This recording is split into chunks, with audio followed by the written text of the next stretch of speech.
에, 오늘은 제82차 우당 역사문화 강좌가 되겠습니다. 저는 이종찬입니다. 여러분께 인사드립니다. 오늘 제가 선택한 주제는 미국과 중국, 신냉전 상황과 한국. 이 근래에 오늘도 신문에 무엇이 났느냐 하면은 대만 근처에 있는 소위 해남도 근처에 있는 이것을 중국해라고 그러는데 그 바다에서 지금 미국과 중국 그리고 대만 이런 여러 나라들이 지금 군사훈련이라는 이름 아래 지금 긴장을 조성하고 있습니다. 그래서 지난 4일에는 중국의 전투기가 대만의 미사일을 맞고 격추가 됐습니다. 자칫하면은 전쟁으로 발전될 수 있는 이러한 긴장 상황이 사실 지금 조성되고 있거든요. 그래서 오늘은 그 문제에 관해서 한번 그 원인을 캐어보고 또 여러분에게 말씀드리는 것이 이번 유당 강좌를 하게 된 취지라고 생각합니다. 그래서 여러분과 함께 뜻있는 시간을 좀 보내기로 하겠습니다. 자, 이제 시작하겠습니다. 우리나라는 원래 어떤 나라냐 하면은 대외로 의존이 많이 되는 나라예요. 우리나라에는 외국이 없으면 못 살아요. 우리 세계 속에 대한민국이라는 것이 존재합니다. 대한민국은 외국에 떠나서 지금 존재하기가 어렵습니다. 다른 나라에 비해서 유난합니다. 여기 이제 통계에 나오다시피 우리나라가 68.7%가 대외 의존도입니다. 일본 보세요. 우리가 상당히 일본이 무역으로만 사는 나라인 줄 알았는데 30%도 안 돼요. 30%도 안 돼요. 또 중국도 굉장히 대외적으로 무역을 많이 하는 나라인데 33.78%에 불과합니다. 그런데 우리나라는 대외 의존율이 68.7%예요. 그렇기 때문에 우리나라는 항상 이 외국에 어떻게 돌아가느냐 하는 문제에 대해서 굉장히 신경을 써야 돼요. 왜냐? 우리 대외 의존도가 그만큼 높기 때문에 그렇습니다. 이 무역 의존도도 보세요. 해마다 60%, 60%, 80%, 69%, 이렇게 70%, 60%, 많을 때는 80%의 무역 의존도에 우리 경제가 좌우가 된다 이거예요. 우리는 해외에다가 물건을 팔지 않으면은 하루도 살 수가 없는 나라입니다. 그만큼 우리가 대외 의존도가 아주 심각한 나라인데 요새 코로나 때문에 이 무역이 자꾸 감소가 되고 있거든요. 격감되고 있어요. 이게 참 아주 곤란합니다. 이런 위기감을 느껴야 될 텐데 아직도 이렇게 그런 위기감을 이게 피부로 느끼지는 못하는 것 같아요. 그래서 이 의존도가 많은 나라이기 때문에 우리는 항상 외국에서 대해서 많은 얘기를 해야 될 텐데 이상하게요. 국회도 그렇고 또 언론도 그렇고 외국에 대한 기사는 저 뒤에가 있어요. 그리고 맨날 지지고 볶고 하는 얘기는 국내 정치 문제만 얘기를 하고 있어요.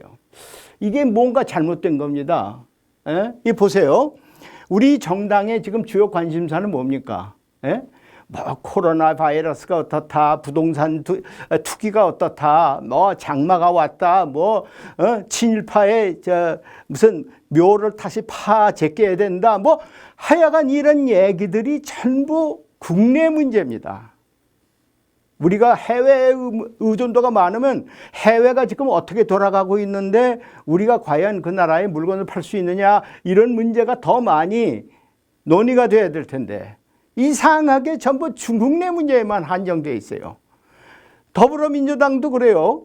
지금 여당인 더불어민주당도 전당대회 문제, 앞으로 이 전당대회에 이낙연 대표가 당선이 됐는데 어떻게 어쩌고 저쩌고 하는 문제. 또 미래통합당 요새는 이름이 바뀌었죠. 국민의힘으로 바뀌었는데 국민의힘도 마찬가지예요. 항상 당 개혁이 어떠느냐, 정강이 어떠냐 이런 문제만 계속 논의가 되고 있지 해외 문제에 대해서 막상 관심이 적다 이거죠. 그런데 지금 우리가 관심을 가져야 할 문제는 뭡니까? 해외 문제 아닙니까? 그런데도 전부 해외에 우리가 이게 마찰을 일으킬 만한 문제만 자꾸 얘기를 하고 있어요. 자, 예를 들면 대북과 무슨 지원을 하는데 한미 워킹그룹, 한국과 미국이 워킹그룹이 돼 있어요. 그래서 이 북한을 지원하려면 그 워킹그룹에서 합의를 해야 됩니다. 그런데도 한미 워킹그룹을 안 지켜도 좋겠다 하는 얘기가 자꾸 나오고 있어요. 또 국회에서 상당히 높은 직위에 있는 분이 유엔군 사령부는 족보에도 없다 이런 얘기예요. 이거 헛소리를 하고 있어요. 자꾸 이거 외국과 마찰 일으키는 얘기만 자꾸 하고 있다 이게요. 그런데 우리가 지금 막상 제일 중요한 건 뭡니까? 코로나가 다 진정이 되고 난 후에 우리가 대외에 의존을 많이 하는 나라인데 해외 사정이 어떻게 변화가 할 것이냐, 시장이 어떻게 변화할 것이냐, 여기에 대해서 지금 관심 갖는 기사가 하나도 없어요. 뭐 났다 그러면 조그맣게 나요.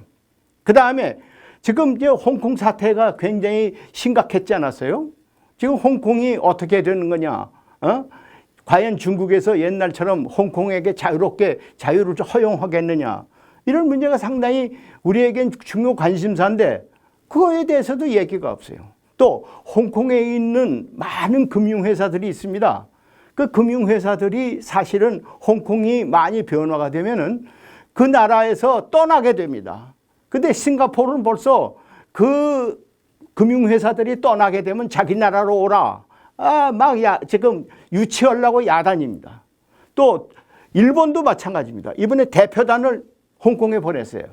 그래가지고 그 금융회사들이 만약에 홍콩이 자유로워지지 않게 되면은 우리 동경에서 당신 홍콩에서 누리는 자유를 그만큼 허용을 해주겠다. 오시오.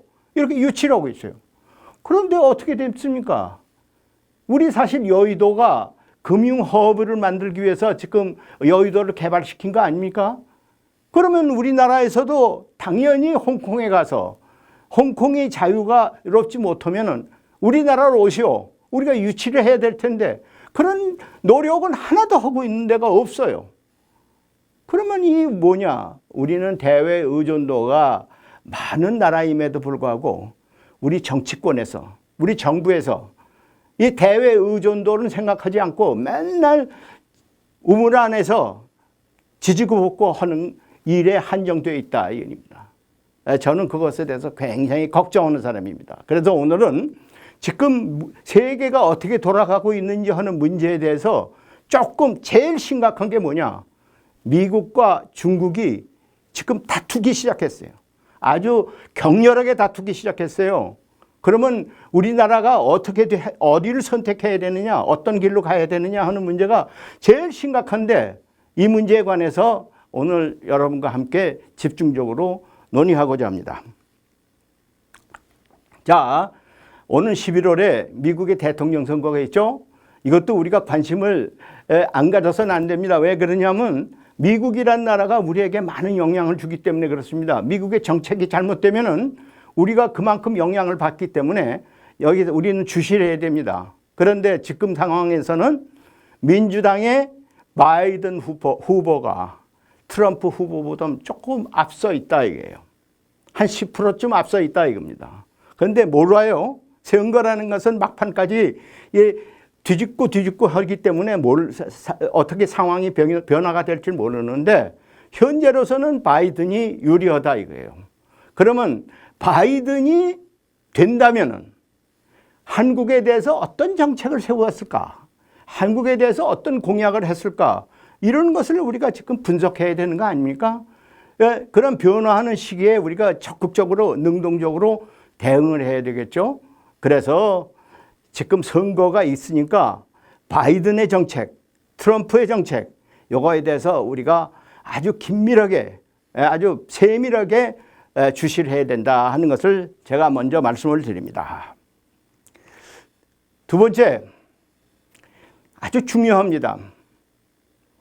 지난 5월 달에 트럼프 정부에서 의회에다가 트럼프가 의회에다가 제출한 앞으로 중국에 대해서 어떤 전략으로 어프로치를 하겠느냐 하는 전략 보고서를 보냈습니다. 그리고 대외적으로 발표를 했습니다.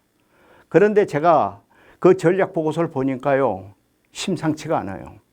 왜냐? 우리는 중국과 미국 사이에 낀 나라입니다. 우리는 중국과 미국 어떤 쪽에 이게 자꾸 이렇게 말하자면 싸움이 되면은 자칫 잘못하면 고래 싸움에 새우등 터지는 식으로 우리 한반도가 영향을 받을 거예요.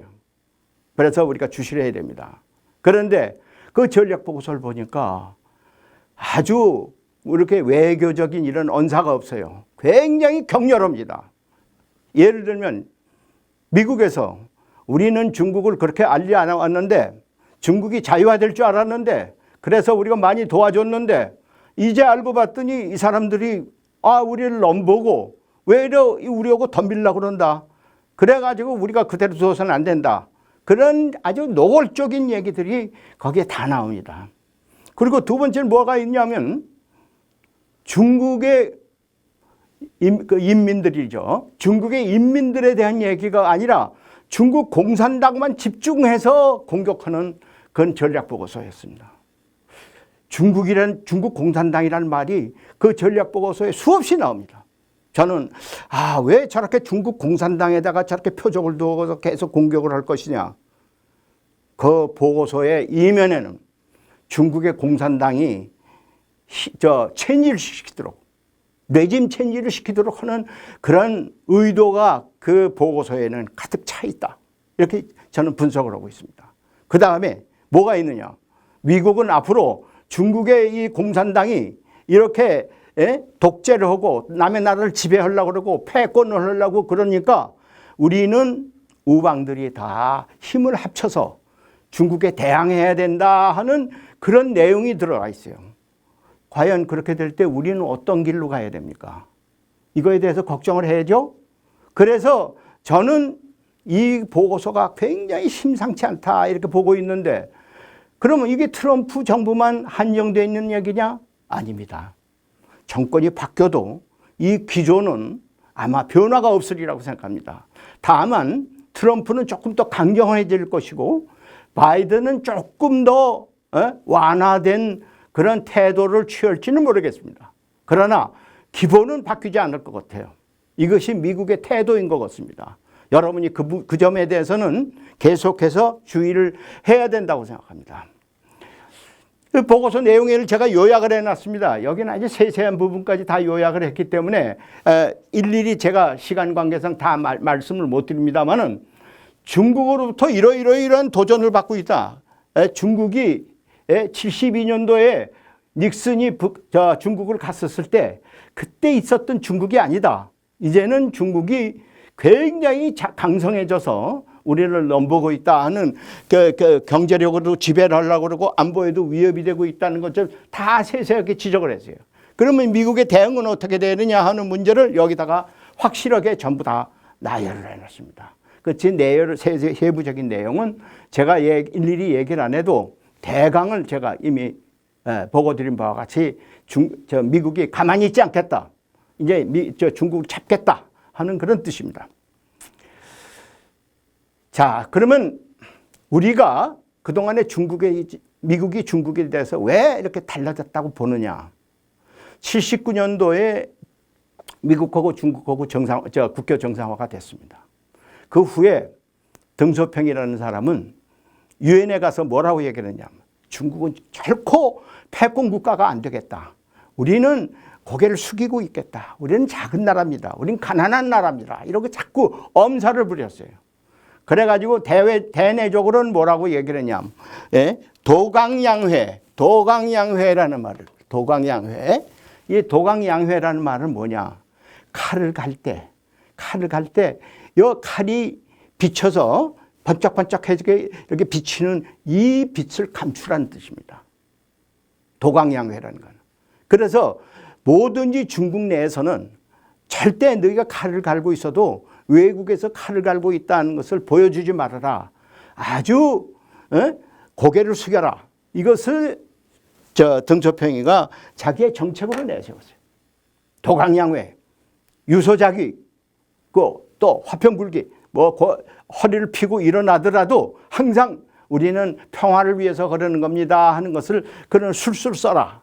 이것을 대내적으로 중국 공산당 내에서 이것이 기본 정책이라고 당원들에게 계속 알려줬습니다. 그래서 이렇게 말하자면은 가면을 썼기 때문에 미국에서 나서가지고 지난 2001년 11월에 중국이 자유무역 국가를 하는 나라다 하는 것으로 오해를 해가지고 억지로 중국을 WTO에 가입을 시켰습니다. 근데 그 가만히 가입을 시켜놓고 보니까 이 나라가 자유무역을 하는 나라가 아니라 그 중국의 정부가 뒤에서 계속 좌지우지하네요. 자유무역이라는 게 뭐예요? 기업끼리 마음대로 물건을 내다 팔기도 하고 물건을 수입하기도 하는 것이 자유무역 아닙니까? 근데 정부가 이렇게 지배를 하고 있어요. 관세도 올리고 못 들어오게 하고 조금 미국에서 이게 좀 중국을 넘어봐줬다. 중국이라는 나라가 사실 그런 나라가 아닌데 우리가 너무 모르고 있었구나 하는 것을 깨닫기 시작한 거예요. 게다가 시진핑이라는 사람이 당의 주석이 되고 국가의 주석이 된 후에 어떻게 얘기를 하느냐. 중국 나름대로의 꿈이 있다. 무슨 꿈이냐? 세계를 제패하는 꿈이다. 중국은 1대1로로 가겠다. 1대1로냐. 1대1로는 건 세계를 제패하는 그러한 하나의 프로그램이다 이거죠. 그래서 중국은 1949년도 10월 달에 중화인민공화국이 성립이 됐는데 2049년이 되는 그 해가 100년이 되는 해인데 100년이 되면 세계 1등 국가가 되겠다 하는 것을 이제 서서히 드러내기 시작했다. 이게 드러내기 시작하니까 미국이 이제 알아차렸어요. 우리가 그동안 속았다. 그동안에 속았다. 중국의 술수에 우리가 넘어갔다. 이것을 미국에서 알기 시작했어요. 그래서 이런 전략 보고서를 낸 겁니다. 그러면 1대1로 하는 것이 이겁니다. 말하자면 중국이 이 빨간 육로로는 이런 적선, 해로는 이런 파란 선, 이 일대를 중국이 제패하겠다는 겁니다. 차지하겠다는 겁니다. 그러니까 이건 큰 위협이죠. 큰 위협이에요. 근데 우리나라는 지금 1대1로에 대해서 그런 위협감을 느끼는 것이 아니라 우리는 어떻게 하느냐 하면 이 1대1로 프로그램이 진행되는 동안에 그 지역에서 우리 기업도 좀 어깨를 피고선 기업 활동을 할 수 있도록 중국이 좀 보장해달라 이런 얘기만 자꾸 하고 있어요. 근데 중국의 속셈이 우리는 알고 있으면서 거기에 어떻게 적응해야 되느냐 하는 걸 알아야 할 텐데 우리는 너무 거기에 빠져 있는 셈이다. 미국에서 지금 자꾸 우리에게 경고를 주고 있어요. 1대1로에 빠지지 마라. 1대1로라는 게 그렇게 간단한 것이 아니다. 너희 기업이 그 안에서 그렇게 마음대로 기업 활동할 수 있는 그런 그 프로그램이 아니다 하는 걸 자꾸 우리에게 경고를 주고 있습니다. 자, 세계 GDP에 있어서도 이제는 중국이 2009년에 독일을 따라잡았어요.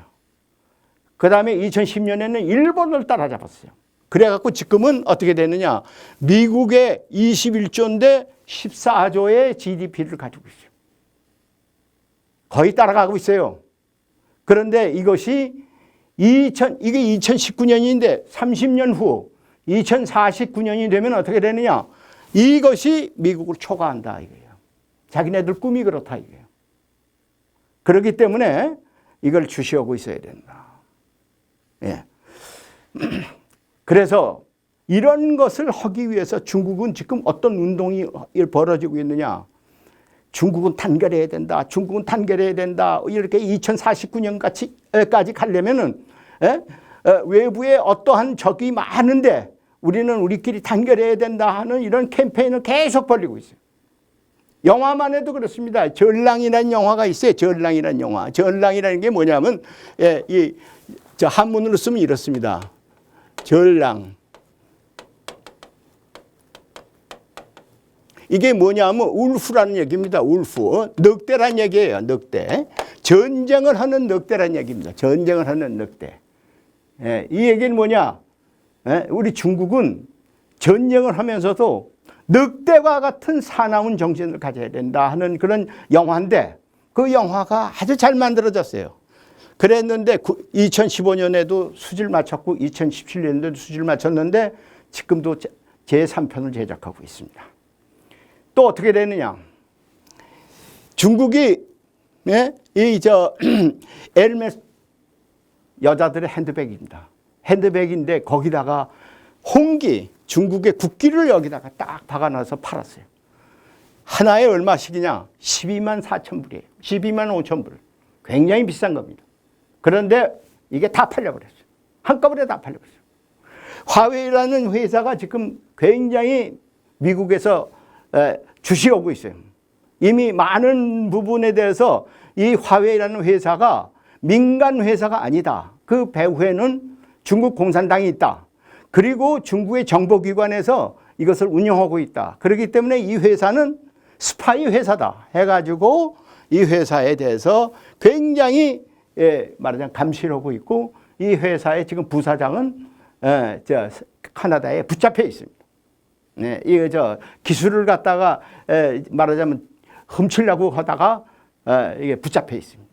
그뿐만 아니라 미국에서는 렌샹, 화웨이, 뭐 위챗, 틱톡 뭐 이런 회사에 대해서 지금 전부 미국에서 활동을 못하게 하고 있습니다.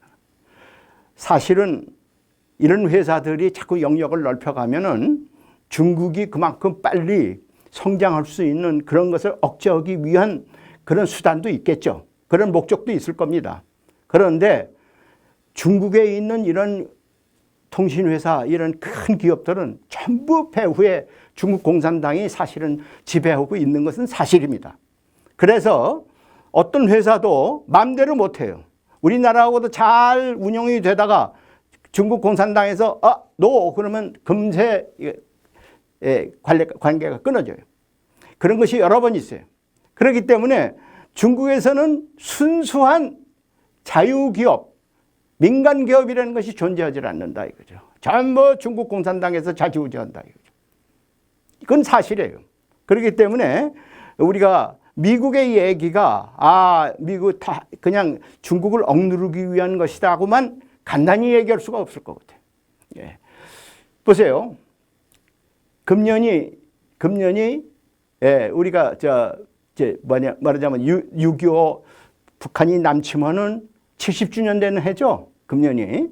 그런데 북한이 남침할 때 나중에 중공군이 북한을 지원했죠. 그걸 항미원조라고 그럽니다. 항미원조. 항미원조를 지금 영화화하고 있어요. 이게 38선이라는 것이 옛날에 나온 영화인데 요거는 지금 다른 영화를 또 제작하고 있어요. 그것은 뭐냐? 은근히 한국에 대해서 우리는 북한도 우리와 같이 있어 하는 것을 은근히 우리에게 사실 영향을 주는 겁니다. 네? 그것도 우리가 알고 있어야 돼요. 지금 이 사람은 아까 얘기한 화웨이 부회장인데 캐나다에 붙잡혀 있습니다. 이 사람은 지금 뭐냐? 휴스턴에서 미국 기술을 훔치려다가 잡혔어요. 그런데 이 사람은 연구원이라고 해서 사실은 군복을 안 입고 있었는데 이 사람 집을 가서 압수수색을 해본 결과 이 사람이 중화인민해방군의 장교라는 것이 드러났어요. 장교가 민간을 위장해서 미국 연구소에 가서 연구하는 척하면서 미국에 있는 막 기술을 훔치고 막 도용하려다가 붙잡힌 겁니다. 그래서 지금 미국에 있는 휴스턴에 있는 중국 대사관, 영사관을 나가라 하는 이유는 뭐냐? 영사관이 주체가 돼가지고 영사 업무를 하는 것이 아니라 그 영사관이 중심이 돼서 미국의 기술을 계속 훔쳐가는 센터 역할을 하기 때문에 나가라고 그런 겁니다. 네? 그것은 신문에 안 났죠? 사실은 그렇다. 네. 그런데 이제 그렇다면은 우리는 중국하고 관계가 어때 왔느냐 하는 것을 한번 짚고는 넘어가 봐야 된다 이게요. 48년에 우리가 말하자면 유엔의 감시하에 사실은 선거를 치러서 대한민국 정부가 수립됐죠. 예, 그때 유엔 위원단 중에서 중국 대표가 와 있었습니다. 그때 그 중국은 어떤 중국이냐? 지금 중국 공산당의 중부가 아니라 중국 국민당, 지금 대만에 있는 중국 국민당이 보낸 대표였습니다. 그때까지는 우리는 중국 국민당하고 친하게 지냈습니다. 언제까지냐? 1992년 우리가 중화인민공화국과 외교관계를 수립하기 전까지는 우리는 계속해서 중화민국, 그러니까 대만에 있는 중화민국과 외교관계를 터왔습니다. 그런데 이것이 한국 국교 정상화가 되면서 우리는 대만과의 관계를 끊고 중화인민공화국과 이제 외교관계가 성립이 된 거죠. 그 가운데서는 얼마든지 적선으로 표시한 건 뭐냐면 북한과는 중국이 긴밀했지만 우리와는 관계가 없었다. 언제부터 시작됐나? 1992년부터 시작이 됐습니다. 그래서 쭉 관계를 잘 유지해 왔는데 사실은 2015년에 박근혜 대통령이 사실 중국 전승기념일의 행사에 가는 바람에 그때가 정점이에요. 굉장히 관계가 좋았어요. 그 전승기념일에 사실은 미국은 축하를 하질 않았습니다. 그럼에도 불구하고 박근혜 대통령은 가서 중국에게 축하를 해줘서 중국으로부터 굉장한 호감을 받았어요. 그런데 바로 다음 해 우리나라가 박근혜 대통령이 시절에 사드를 배치를 했대요. 이게 사드라는 게 왜 배치가 됐습니까? 북한에서 핵 개발을 하고 미사일을 개발하기 때문에 이것을 감시하기 위해서 사드가 배치된 겁니다. 감시하고 그것을 만약에 격추시키기 위해서 사드가 배치가 된 건데 그것이 일종의 고고도 미사일이라는 것인데 뭐냐? 그쪽에서 북한에서 미사일을 쏘면은 중간에서 요격을 하는 그런 계획인데 이거를 우리가 어디입니까? 경상북도 성주에다가 배치를 하니까 진짜 중국이 화가 났어요. 그래가지고 일체 우리한테서 굉장히 강경한 항의를 하고 그 하난령이라는 걸 냈는데 나중에 또 얘기를 하겠습니다. 그래서 문재인 대통령이 사실은 되자마자 사드 배치에 대해서 우리가 더 이상 안 하겠다 이러고 삼불 정책을 얘기를 했는데 저는 몇 가지가 잘못됐다고 봅니다. 왜냐? 박근혜 대통령이 사드를 배치할 때 왜 미군을 시켜서 사드를 배치할 필요가 없었어요? 저라면은 사드를 우리 돈으로 주고 사는 거예요. 그리고 우리가 배치하는 게 한국군이 배치하면 말을 못해요. 왜냐하면 우리가 우리 자위를 하는 거니까. 근데 이게 미군이 들어와서 배치를 했기 때문에 미군이 배치했다. 그러니까 이거는 북한을 목표로 둔 것이 아니라 중국을 목표로 둔 것이다. 이렇게 중국에서 생각을 하고 항의를 하는 거예요.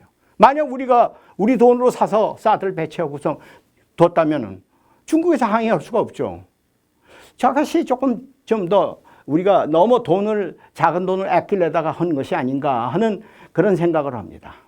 두 번째, 그렇다고 해서 너무 허겁지겁 중국에 가서 이렇게 저렇게 변명하고 할 필요가 뭐가 있겠냐. 이왕 다 저질러 놓은 것인데 박근혜 정부가 있어 다 한 것이니까 우리는 이걸 유지할 수밖에 없다 이렇게 얘기를 했어야지 거기다 대고 그렇게 사정할 필요는 없었지 않느냐 하는 그런 아쉬움이 있습니다. 그런데 아까도 말씀드렸지 우리는 1992년서부터 중국하고 관계를 맺기 시작하는데 중국이 경제가 볼륨이 커지면서 계속해서 이렇게 우리가 많은 것을 중국에 수출하게 됐어요. 경제가 급속히 발전하면서 우리도 따라가면서 무역고가 굉장히 높아졌단 말이에요. 그래서 지금 어떤 수준이냐? 지금 우리는 여러분 보세요. 이게 수출에 있어서도 25%, 수입에서도 21%. 미국보다도 우리가 수출을 더 많이 하고 미국에서보다 우리가 더 많은 것을 수입한다. 우리가 중국이 우리의 1등 무역 파트너 국가가 됐어요.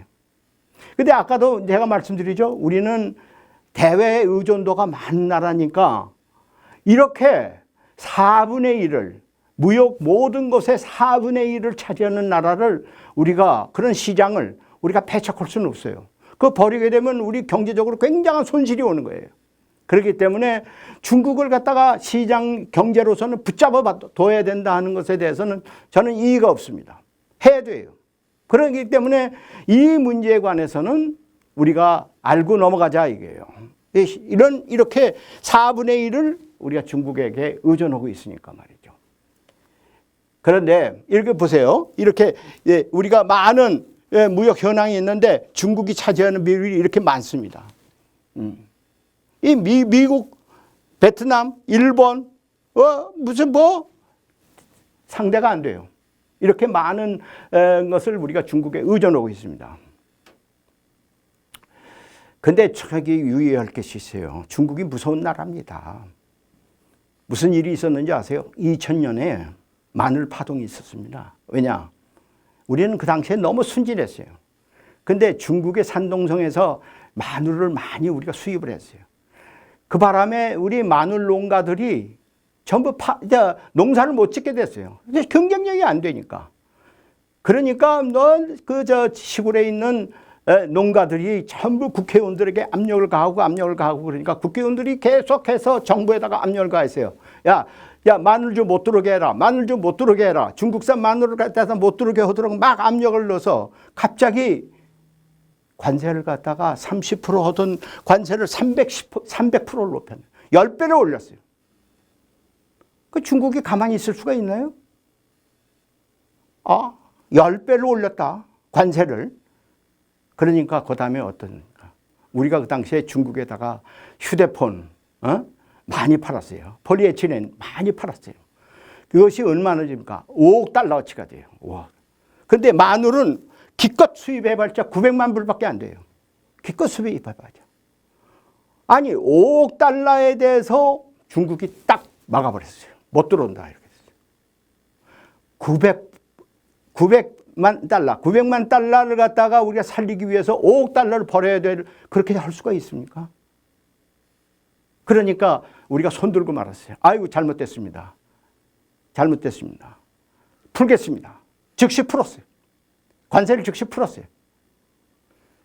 이때가 중국이 한국을 넘보기 시작한 바로 기점입니다. 너희는 우리가 보복 조치만 하면 꼼짝도 못하는 나라 아니야? 요게 계기가 됐어요. 저는 참으로 서글픈 것이 마늘 파동 같은 것을 우리 정부에서 아무리 정치적으로 압력이 들어와도 이렇게 10배씩 관세를 올리는 것 자체가 이성을 잃은 거예요. 정부가 이성을 잃었어요. 이거를 다 잘 따져서 해야 될 텐데 따지질 못하고 그냥 국회의원들이 압력 넣으니까 그냥 이걸 풀고 말았어요. 저는 이런 것이 앞으로도 이런 일이 종종 일어날 텐데 절대 이래서는 안 됩니다. 우리나라는 항상 조심해야 되고 이성을 잃지 말아야 되고 무엇이 보복이 들어올 거고 무엇이 우리나라를 위해서 이익이 될 거냐 하는 것을 따져야 됩니다. 이게 좋은 사례입니다. 예. 사드가 들어왔어요. 그러니까 중국이 그다음부터는 너희는 우리가 보복 조치만 하면 꼼짝 못하는 나라지? 어디 맛 좀 봐라. 그러다 저거 한한령이령을 내렸어요. 중국에 그동안에 우리의 한류들이 가서 춤추고 젊은 애들이 돼서 인기를 많이 끌었는데 딱 공연준지 한국에 단체 여행을 많이 왔어요. 많이 왔어요. 예? 제주도에 같은 데는 특별히 많이 왔어요. 그래서 단체 여행 못해. 딱 끊어버렸어요. 그러니까 우리가 급해졌어요. 예? 굉장히 급해졌어요. 어느 정도냐면 사드가 배치된 게 어디예요? 경상북도 성주에 하필이면 롯데가 운영하는 골프장입니다. 그 골프장에다가 사드가 배치가 됐어요. 그리고 그 골프장을 정부에서 사들이고 다른 것으로 환지를 해줬어요. 그러면 사실 롯데로선 책임이 없는 거예요. 그렇죠? 롯데가 자기가 우리 골프장에 사드 배치해 주시오고 요청한 것도 아니고 정부에서 롯데 골프장이 거기가 입지적 조건이 좋으니까 거기다가 사드를 배치하자고 결정한 것뿐인데 롯데에 대해서 그냥 계속 보복을 했어요. 그래서 2016년만 해도 3,350억을 벌었어요. 이 2분기에도 2,800억, 3분기에도 2,800억, 4분기에 2,300억, 그 다음에 1분기에 2,200억쯤 떨어졌는데 사드가 들어오자마자 210, 10배가 떨어져요. 10분의 1로 떨어져요. 그러니까 롯데가 견딜 수가 없잖아요. 그 많은 점포를 냈는데 그 운영이 돼야죠. 문 닫아 걸을 수밖에 없죠. 운영이 안 되니까. 결국은 어떻게 됐습니까? 롯데가 철수하고 말았습니다. 이 민간이 이런 말하자면 피해를 당한 거예요. 그러니까 우리도 급해졌어요. 그러니까 중국에 가서 산불정책, 산불정책이라는 게 뭔지 아세요? 사드 그만하겠다. 사드 더 이상 들여오지 않겠다. 그리고 우리가 뭐 미국하고 일본하고 같이 무슨 동맹을 맺지 않겠다. 그 중국에다 약속을 해준 겁니다. 나는 그런 약속을 그렇게 허겁지겁 할 필요가 뭐 있느냐 하는 것을 저도 지금 생각 중에 있는데, 이걸 다 약속을. 우리는 그런 약속을 했다는 걸 발표 안 했어요. 중국에서 일방적으로 발표했어요. 그렇지만은 내면적으로는 그런 약속을 한 것 같은 생각이 자꾸 들거든요. 왜? 이번에도 괌에서 지난 7월 달에 괌에서 한국과 미국과 일본 국방장관이 모이기로 했다. 회의를 한다. 그랬는데 우리 국방장관이 안 가버렸어요. 그 국회에서 너 왜 한미일 국방장관 회의는 연차적으로 하는 건데 왜 안 갔냐 하고 물어보니까 국방장관이 뭐라고 얘기를 했냐면 코로나 바이러스 때문에 못 갔습니다. 이래요. 이게 말이 되는 거예요. 그러니까 이런 식으로 하면 안 돼요. 우리가 너무 저자세 하던 것도 아니다 이게요. 그러니까 중국은 자유무역을 채택한 나라가 아닙니다. 롯데를 한꺼번에 이렇게 압력을 가해서 매출의 10분의 1로 줄여버리고 결국은 그 기업을 중국에서 발을 못 붙이게 만드는 것도 중국 공산당에서 좌지우지하는 거예요. 이게 민간 기업이라면 이렇게 되겠습니까? 자유시장 경제라면 이렇게 되겠느냐 이게요. 그러니까 중국이라는 나라는 자유시장 경제도 아니요. 자유무역하는 나라도 아닙니다. 공산당이 좌지우지하는 나라다. 이것을 미국에서 지적을 했는데 저는 그 지적이 그렇게 틀리지 않았다. 이렇게 지금 보고 있어요. 또 제가 얘기를 하죠. 저는 은근히 이 문제에 대해서도 굉장히 마음 아프게 생각합니다. 왜? 중국에서 한국에 대해서 조금 유리하게 얘기하고 조금 편드는 사람들은 전부 이 사람들은 말하자면 정부 이런 데서 다 쫓겨났어요. 이빈 대사, 우리 주한 대사 하시던 분입니다. 스파이라고 그래가지고서 그 사람 조사받았어요. 또 이 사람 김희덕이라는 사람인데 둘 다 이게 중국 사람이에요. 우리 조선족 이 사람은 다 중국 사람이고 이 사람은 조선족이지만은 다 국적은 중국 국적이에요. 근데 이 사람은 저도 만나본 사람인데 굉장히 균형 잡힌 사람이에요. 중국의 이익에 대해서 아주 철저한 사람입니다. 그러나 중국의 이익이 한국과 잘 지내야 중국이 이익이다 하는 그런 입장은 취하고 있어요. 그것도 옳은 얘기예요. 또 그런 생각을 할 수 있어야 돼요. 왜냐하면 학자니까. 그런데 아니다. 이런 사람들이 자꾸 추난을 받으니까 우리가 지금 중국 사람하고 만나는 것이요. 여기 중국 대사하고 만나는 것도 혹시 그 사람이 피해를 당할까 봐 굉장히 우리가 조심스러워요. 저는 한중문화협회 회장을 해서 한 사람입니다. 중국에도 많은 친구가 있는데 사실은 그 친구들을 마음대로 초청하고 마음대로 뭘 하기가 어려운 게 그 사람에게 피해를 준다 이게요. 이런 일이 있어서는 사실은 안 되는 거 아니에요? 이렇게 자유롭게 뭔가 있어야 되죠. 예. 이거 보세요. 그런데 우리 기술도 이 미국의 기술만 막 중국이 막 빼가는 게 아니라 우리도 기술을 많이 당하고 있어요. 이게 우리가 매년 기술이 이렇게 이만큼 기술이 당하고 있어요. 2012년에 27건, 2013년에 29건, 뭐 이렇게 기술들이 계속해서 우리가 외국에 중국으로부터 말하자면 뺏기고 있어요. 이번에도 그 보세요. 어느 날 갑자기 삼성전자라면은 우리나라가 중국하고 경쟁하는 가장 큰 기업이죠. 근데 사장을 중국에서 딱 데려가 버렸다. 이런 식으로 우리도 반도체, 핸드폰, 경쟁할 만하면 그 기술자를 월급을 3배를 줄 테니까, 5배를 줄 테니까 와라. 해서 다 데려간다. 우리 기술도 우리가 지켜야 되죠. 경쟁력이라는 게 뭡니까? 기술에서 나오는 거 아니에요? 그런데 우리가 만약 기술을 다 뺏기고 다 말하자면 그러고 말면은 우리가 무슨 경쟁력이 있어요? 노동력으로 노동 가치로 따지면, 그 값으로 따지면, 인건비로 따지면 중국을 당할 수가 있나요? 이런 것을 우리가 알고 있어야 된다 이게요. 그래서 저는 여러분께 말씀을 드립니다. 중국이 우리의 좋은 파트너입니다. 근데 우리가 지킬 건 지켜야 돼요. 우리가 지킬 거 지키지 않으면은 그 파트너가 파트너로서의 대우를 못 받고 그다음부터는 우리가 노예처럼 되고 만다 이게요. 그래서 저는 몇 가지를 여기서 여러분께 말씀을 드립니다.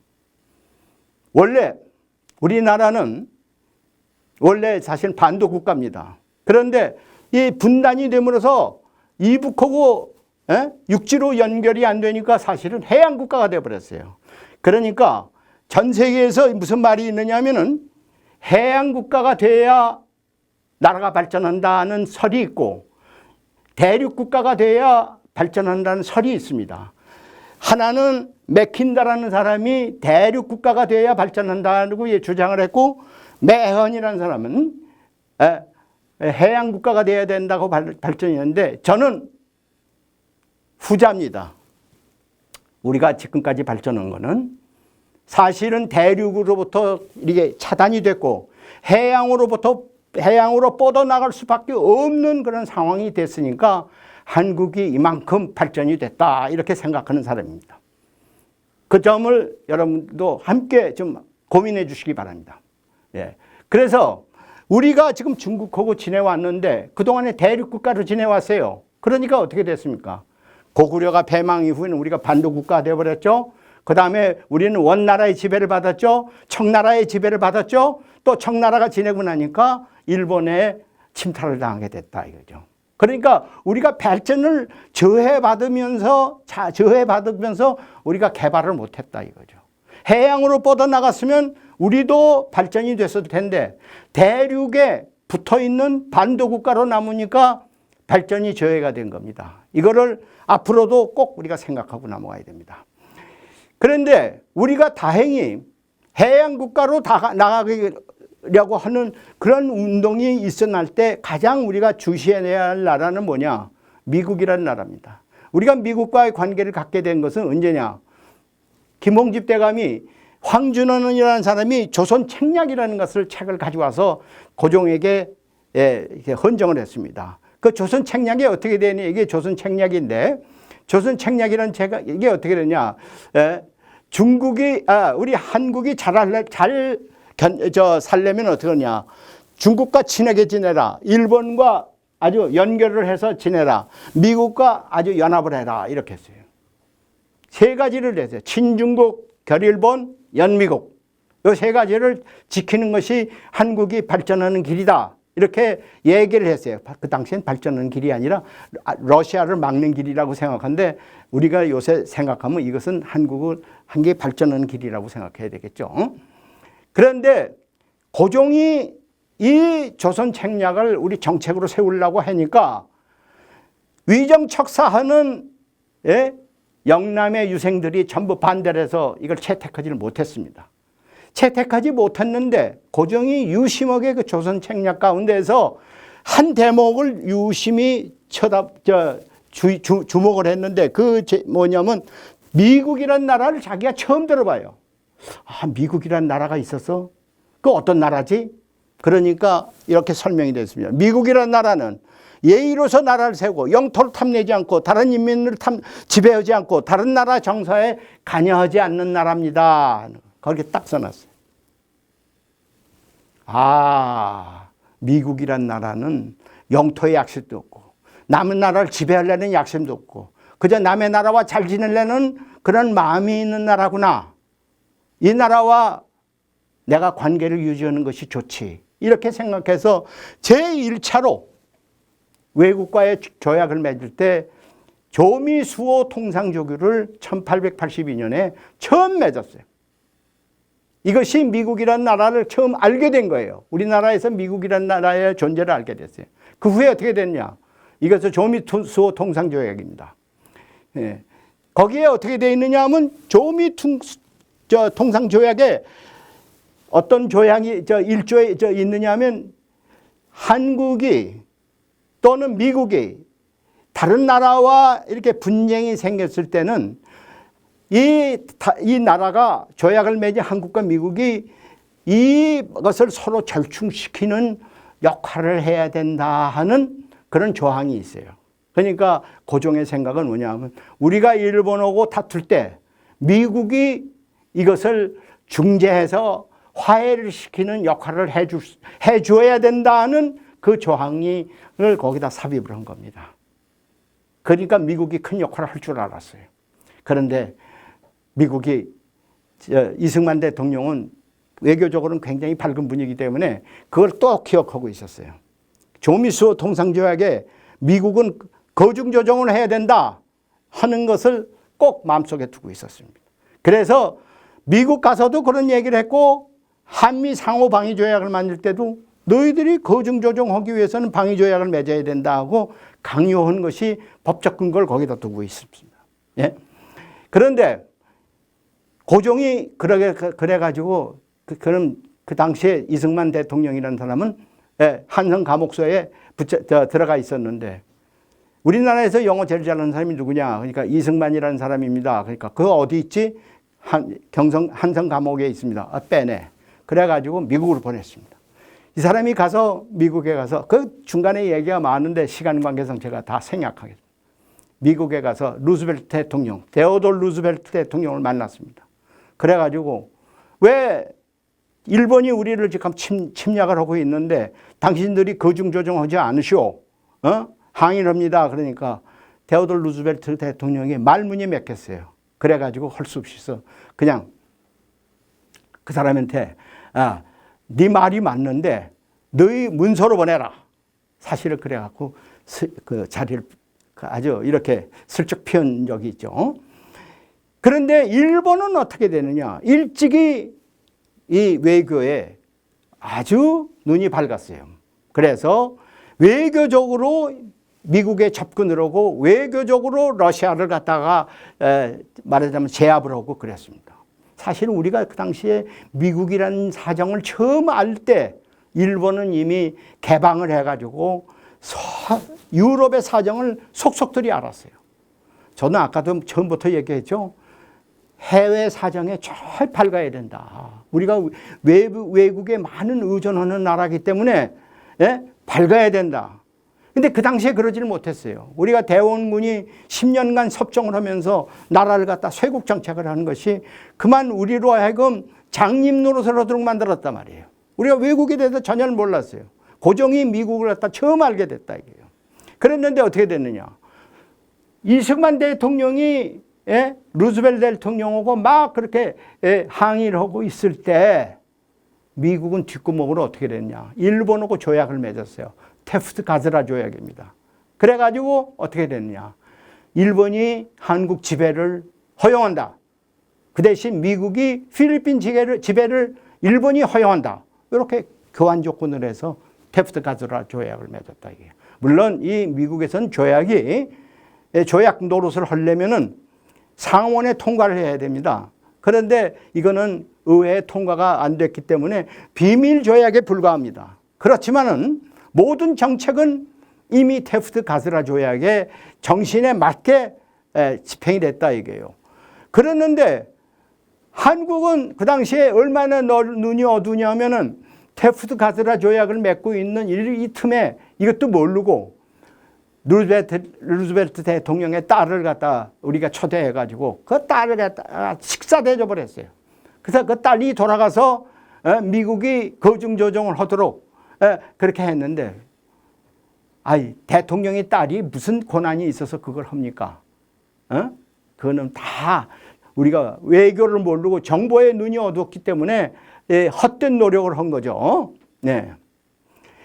그래서 미국은 어떻게 되느냐? 전통적으로 외국에 대해서 간섭을 안 해왔는데 2차 대전 이후에는 미국이 앞장서서 이제 세계에 영향을 주게 됐다 이거죠. 그래서 소련과의 대결하던 시기에는 미국이 소위 팍스 아메리카나라는 정신에 의해서 미국이 사실은 소련과 대결하는 그 당시에 1차 냉전이죠. 1차 냉전 때는 미국이 주도를 했습니다.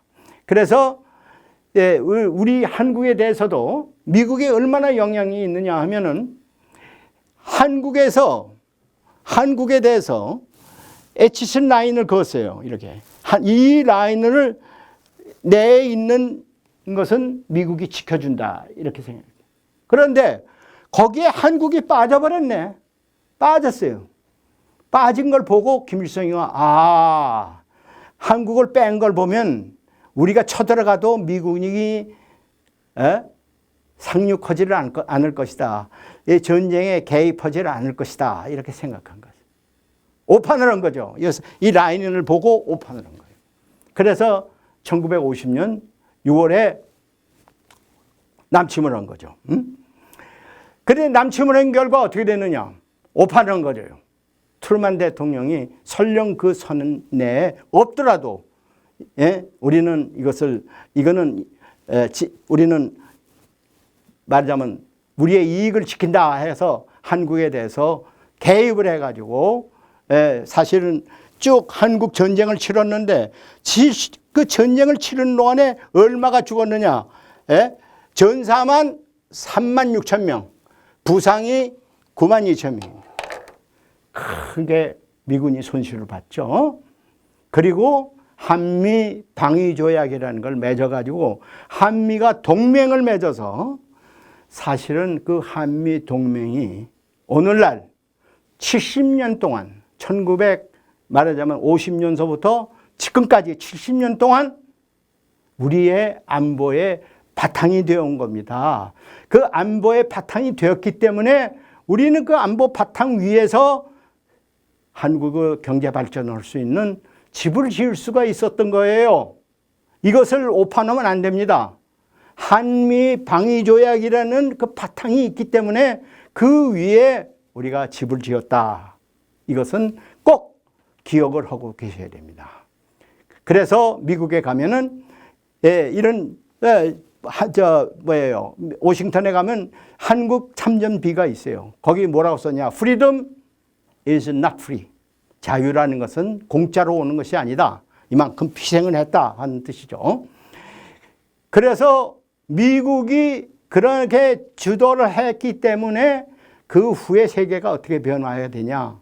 1990년에 소련 동구권이 무너지고 이제 미국이 최고의 강대국이 됐어요. 그래서 미국이 이런 모든 것을 갖다 좌지우지하는데 미국이 소위 IMF, IBRD, WTO 이런 것도 다 미국의 영향하에 들어가게 있게 됐다 이거죠. 그런데 이것이 미국의 이런 힘이 차츰차츰 쇠퇴해가고 있다 이거예요. 쇠퇴해가고 있는 틈을 이용해서 중국이 이제 계속해서 다시 일어나게 된 거죠. 아까도 말씀드린 것이 중국이 1949년서부터 이제 일어나서 1979년에 미국하고 이제 수교를 맺고 나서는 그 후부터 WTO에 들어가 가지고 엄청난 경제 발전을 했어요. 경제 발전을 했어요. 그래서 지금 미국과 중국이 이런 대결 상황에 들어갔어요. 그러면 이제 코로나 사태가 같은 이런 것이 이제 오게 됐습니다. 이제 우리가 미국하고 중국하고 이 상황 속에서 우리는 어떤 길로 가야 되느냐 하는 것을 우리가 검토해야 됩니다. 지금과 같은 상황입니다. 자, 세계적으로 이런 흑사병, 이런 큰 역병이 지나가면은 세계가 바뀌어집니다. 14세기 때 흑사병이 돌아가지고 중세 암흑 시대가 깨져버렸어요. 1차 대전 끝난 무렵 5천만 명이 죽는 스페인 그 독감이 전 세계를 돌아서 1차 대전 이후에 소위 보호무역주의 나치즘이 다시 일어나게 됐어요. 그래갖고 2차 대전이라는 큰 전쟁을 치렀어요. 그러니까 하나의 역병이 지나가면은 세계적으로 큰 변화가 옵니다. 중세에도 그랬고 이번에 과거 2차 대전 무렵에도 그랬었는데 이번에 이 코로나 바이러스 때문에 저는 이게 끝나면은 큰 변화가 올 것 같아요. 큰 변화. 어떤 변화냐? 지금까지는 우리는 신자유주의, 자유무역 세계화를 했어요. 또 지정학이 아니라 지경학. 그러니까 지역의 경제를 갖다가 서로 도모함으로써 서로 잘 사는 그런 지경학을 했고 국제주의의 입장에 서 있었어요.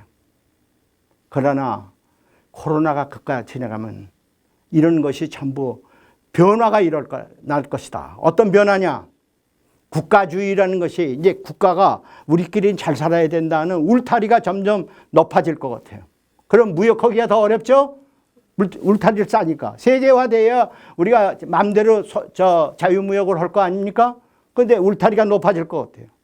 세계화, 반세계화가 됩니다. 그 지정학은 뭐냐? 한국같이 중국하고 이렇게 연결되어 있으면서 북방에 러시아도 있고 또 바다로 나가려면 일본이 있고 또 미국이 있고 이런 지정학의 영향을 많이 받을 것이다. 이렇게요. 또 우리가 불가피하게 이제는 어떤 것이냐. 현실주의로 이해타산에 맞게 갈 수밖에 없는 그런 민족주의적 성향이 나타날 수밖에 없다. 이것이 코로나 바이러스가 지나고 나면은 세계가 변화하는 하나의 모습일 것이다. 이렇게 제 나름대로 예측하는 거예요. 제가 예측한 게 아니라 많은 사람들이 저와 또 생각을 같이 하고 있다. 그런 쪽으로 아마 세계가 바뀌어질 것 같다. 근데 이럴 때 우리가 뭐가 있냐? 미국의 단일 지도 체제가 흔들릴 것이다 말이야. 미국이 모든 걸 좌지우지했고 IMF, IBRD, WTO를 좌지우지했는데 거기에 변화가 올 것이다. 그러니까 그 변화에 가장 말하자면 민감하게 나타난 부분이 뭐냐면 중국과의 아까도 얘기했지만 새로운 전략이다 이거죠.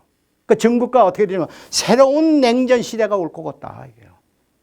2018년 10월 4일 지금 트럼프 대통령을 모시고 있는 펜스 부통령이 이제는 신냉전 시대가 왔습니다 하고 선언을 했어요.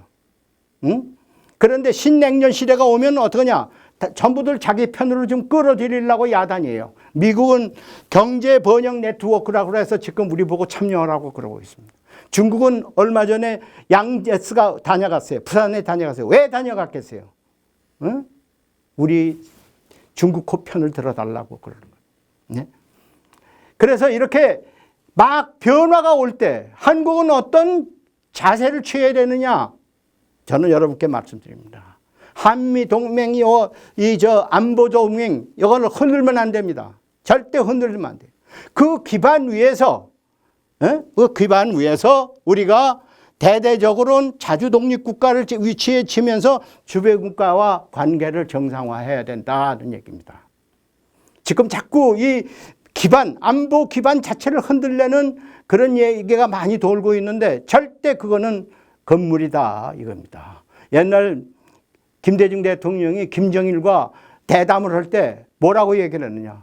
주한미군을 자꾸 너희들이 나쁘다고만 생각하지 말고 주한미군이라는 것이 이 동북아 정세의 하나의 중심축이다. 그러니까 너희도 미국하고 잘 지내라. 이런 것을 얘기를 했습니다. 그게 아주 우문현답이라고 생각합니다. 그래서 이 한미동맹이라는 기반을 절대 흔들지 마라. 그리고 그 위에 중국과도 잘 지내고 경제를 발전시키는 여러 가지 요소를 그 위에다가 얹혀서 선택을 하라는 것을 저는 여러분께 마지막으로 말씀을 드립니다. 네, 감사합니다.